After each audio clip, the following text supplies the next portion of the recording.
Hello friends, movies all অ্যাবাউটে আপনাদের স্বাগত। ইয়াশ নুসরাত মৌসুমী চ্যাটার্জি অভিনীত আরি মুভির টাইটেল সং ড্রপ করা হয়েছে। এই গানটা না মানে কি বলবো, জাস্ট ওয়াও হয়েছে। অনিন্দ্য চট্টোপাধ্যায়ের কথা ও সুরে তারই নিজের গাওয়া গান এটি। এই গানে মা ছেলের সম্পর্কটাকে দেখানো হচ্ছে, তাদের মধ্যে বন্ডিংটা কতটা স্ট্রং সেটা বোঝানো হচ্ছে। কিন্তু এখানে একটা সিন আছে, ইয়াশ মন খারাপ করে সমুদ্রের ধারে হাঁটছেন। তো সেই সিনটা দেখে এবং গানের লিরিক্স শুনে মনে হচ্ছে গল্পে কোনো এক পর্যায়ে গিয়ে মা ছেলের মধ্যে হয়তো দূরত্ব আসবে, হয়তো কোনো ঘটনাকে কেন্দ্র করে মা ছেলের মধ্যে ভুল বোঝাবুঝির সৃষ্টি হবে। ফলে মা হয়তো রাগ করে ছেলের সাথে কথা বলছে না, অথবা মা হয়তো গুরুতরভাবে অসুস্থ।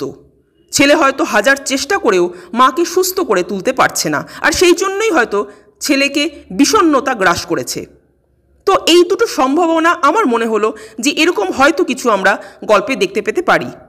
কারণ খেয়াল করবেন, এই গানটার মধ্যে কোথাও যেন একটু দুঃখ, একটু মন খারাপ মিশে আছে। মায়ের সাথে কাটানো সময়ের স্মৃতিচারণ রয়েছে। এখানে ইয়াশ মৌসুমীর কেমিস্ট্রিটা কিন্তু দারুণ লাগছে। আর এই বয়সেও মৌসুমী চ্যাটার্জিকে দেখতে কি মিষ্টি লাগছে ভাবুন। সত্যি বলতে কি, এই আরি মুভিটা নিয়ে যত দিন যাচ্ছে এক্সাইটমেন্ট বাড়ছে, এবং আশ্চর্যের ব্যাপার এটাই যে ইয়াশ নুসরাতের মুভি নিয়েও যে এক্সাইটমেন্ট বাড়তে পারে এটা ভাবাই যায় না। বাট সত্যিই কিন্তু আগ্রহটা বাড়ছে। এক কথায় এই গানটা আমার বেশ ভালো লাগলো। আপনাদের কেমন লেগেছে কমেন্ট করে জানাবেন। আর আমাদের ভিডিও ভালো লেগে থাকলে প্লিজ লাইক, শেয়ার, সাবস্ক্রাইব করতে ভুলবেন না। Thank you.